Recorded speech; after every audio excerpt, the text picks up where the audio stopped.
കരൂരും Karur medical college പരിസരവും സങ്കടക്കടലായി വിതുമ്പുന്ന കാഴ്ചകളാണ് നമ്മൾ കാണുന്നത്. നേരത്തെ പറഞ്ഞതുപോലെ 10ഉം 15ഉം വയസ്സുള്ള 2 കുട്ടികൾ, അവരുടെ ഉറ്റവരെയും നമ്മൾ നേരത്തെ സംസാരിച്ചു.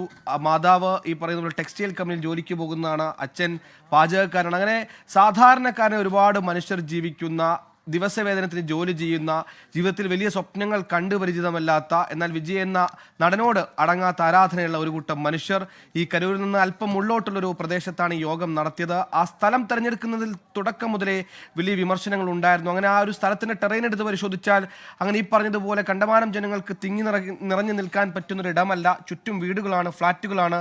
ഈ പറഞ്ഞതുപോലെ യോഗസ്ഥലം, സ്റ്റേജ് എന്നൊക്കെ പറയുന്നത് ഒരു പേരിന് മാത്രമാണ്. ഒരു വാഹനത്തിൽ വരുന്നു, വിജയുടെ ക്യാരവനിൽ വരുന്നു, അദ്ദേഹം നിൽക്കുന്നു, സംസാരിക്കുന്നു, അങ്ങനെ ആ വഴി മുന്നോട്ട് നീങ്ങുന്നു. ഇതാണ് പൊതുവെ വിജയ് ചാർട്ട് ചെയ്യുന്ന പരിപാടി. അങ്ങനെ നാമക്കല്ലിൽ നിന്ന് വിജയ് കരൂരിലേക്ക് എത്തുമ്പോൾ നാമക്കല്ലിൽ ഉണ്ടായിരുന്ന ഒരു വലിയ ജനക്കൂട്ടം അത് വിജയ് അനുഗമിച്ച് വന്നു.